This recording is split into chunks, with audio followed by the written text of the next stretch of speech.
Hello, YouTube. I wasn't originally gonna film this segment, but then thought, you guys have been missing the Cooking with Denoy episodes, even though the van fully isn't rigged yet right now. You can see I'm in process of bringing Blue back to life to become a stealth camper. Parts are still missing. Parts are falling apart. And I've got the portable chuck station that I made for my honeymoon trip that I didn't really use much other than the rice cooker. But I've currently got it hooked up and have a rice that has finished cooking. I'm getting ready to cook this maple pork link. Now I'm actually running off shore power here, plugged into a wall outlet at Walter's house. This can actually be used to run off the inverter cooking system when I have it fully operational and working. But for now, I'm just setting up the system to cook for you guys, just to show you what it's like. We're not cooking off the car or the house battery system from the vehicle. We're actually cooking off Walter's house, 120 volt electrical outlet. But we're going to cook it out here just for fun, just for kicks and laugh. And I'm making some of this Farmer John maple pork link sausages from Dollar Tree. It's like $1 for this whole pack. I think I can use 4 of them. And we'll be eating it with the rice for breakfast. I might even cook up some eggs to go with it, because I'm working a little late today, so this will be brunch. So let me go ahead and open up the package, get it going, and let it cook. To start the cooking process, I take the plug and just simply plug it in. On this particular rice cooker, and actually all of them that I've seen, as soon as you plug it in, it comes on in warm mode. I didn't push this button down for high mode to get it on high heat and put a cover on it to help it cook faster. Now, as you see, I only have one rice cooker plugged in, because when you plug it in, it turns on already. And since the rice is already cooked, I'm letting it cool down a little bit, so I don't want to have both of them plugged in. Each of these rice cookers uses up 300 watts. So if I was running 2 of them, it's about 600 watts, between 600 and 650 watts. So that means your inverter that you use to power your battery system, to draw battery power to create 120 volts from, will need to be at least 650 watts. The one I have in the vehicle is 750. But what I found is that because I've been using it to cook and draw power all night for the fans, it was actually running low. I think a little too low, and the battery was dying early. So I currently only have one battery in there, 110 amp hours or so. 115 amp hour battery, I think. And what I'm looking at doing is actually getting a second battery, so that I'll have a 200 amp hour battery power system for the house battery for inside the van to run electrical. And that should allow me to cook without draining the battery completely low and killing it each time, after a couple months. At least that's what I think will happen. It will still leave the vehicle running when I'm cooking, but most of the time I won't be cooking back here.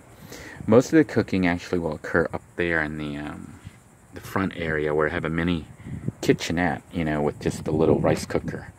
Back here is for when you're parked in the boonies somewhere, where you can open up and just relax and enjoy sitting out here, and staying under the shade here that's provided by the hatchback door, or the van door. I don't know if it's a hatchback, but it's a door that pops up. So I'm gonna let this cook for a little bit, then come over and flip the meat, and we'll be enjoying rice and sausage. Maybe I'll cook up some eggs with it too. But this is something that can actually be cooked in a van on the road, while you're out somewhere. And honestly, I eat this kind of breakfast when I'm on the road. When I was living in the van, I would cook the rice and set that aside, and then I'd cook the sausage. All up front right there, if you've been watching previous videos. So typically I actually only use one rice cooker at a time, because then it's only drawing 300 watts, and I only have one cooker up front. So it's actually one of these. I'll move up there into a little special container. I might rebuild a new one. But this area here in the back is not meant for using all the time, because obviously if you're out here parked and open and everybody can see you are out here cooking, you're not very stealth. Alright, it's been a few minutes and you can see the food is cooking up just fine. So I open this up and you can see it's actually frying up. So we're going to flip the sausages, Now, just a warning when you're cooking with this kind of stuff, when you open it up and do things, this sometimes flips back up to warm mode. So what you want to do is make sure you press it back down after you stir up the meat and have it so that it can actually go to high mode again. See, I don't know if you heard it pop up. I'll break up the meat right now. Oh, that fat coming out. I think these sausages are mostly fat. So I'm going to put the lid back on, and the reason we put the lid back on is it allows the heat to, you know, holds the heat inside, and it cooks up better. So push the thing back down so it goes into high mode. That way we get it on high heat. And I will let it cook a little bit more. Come out and check up on it, and I might even cook up some eggs with it. Listen to that sizzle. See, it's browning pretty nicely. Flip the meat some more here.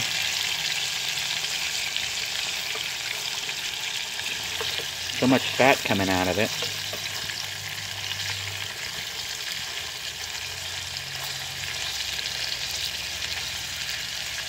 I'll let it continue to brown some more. Alright, it's been about 10-15 minutes. I think the sausage is pretty much done. You can see it's nice and brown. Looks really good. And I've already scooped up some of the rice here from the other rice cooker. I also have an egg here. I think I'm going to go ahead and try to cook up the egg. So I'm going to just get the sausages out of there and serve it up with the rice while I let the eggs cook. Doesn't that look good? I know it doesn't seem like much, but if you're out in the middle of nowhere, having the ability to cook and eat hot meals like this can make all the difference.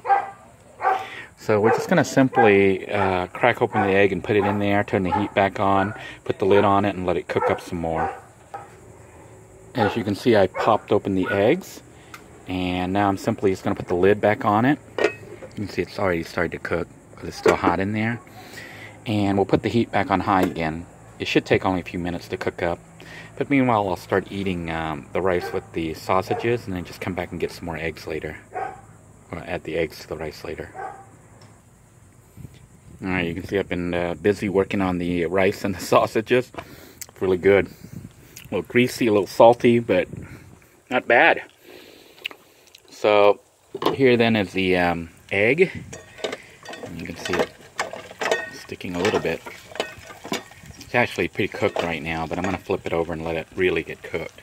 But you can see it is possible to cook pretty much anything that you would normally fry up in a frying pan using the rice cooker. Just make sure you put the temperature thing on high once you put your food in there and set the lid back on it. I'm going to let it cook for about another minute or so, then come back and brunch should be served.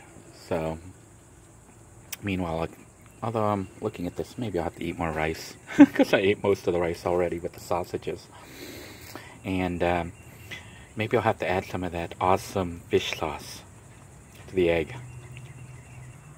I think the egg is pretty much done at this point, so I'm going to remove the lid, unplug the unit to turn off the cooker so it stops cooking, and we'll scoop up our egg here. Oh, doesn't that look so good? Put on my little plate. Let's see, where am I going to put everything here? I'll put the lid back on it so it's out of the way. Set this aside. And here's how I normally eat it. I normally have sausage, egg, and rice. And of course, for some flavoring, I put in this Lucky Fish sauce. You can see I really use this stuff quite a bit. By the way, this isn't the same bottle that I bought the other day. Just so you know, I didn't go through a bottle in a few weeks. It actually takes me about half a year or more to go through a bottle. But I pour it on the egg like you would salt or something. And that's pretty much it. So, you know, you get the fish sauce in there. It gives it a nice flavor. And eat the rice with the egg and the fish sauce. So good. just like Mama used to make. Well, that wraps it up for this episode of Cooking with Denoy. I hope you enjoyed it as much as I did. Looking forward to doing some more cooking episodes, maybe even out in the van in the field or while driving again. Until next time, everybody, hope you're eating well, stay safe, have a great day.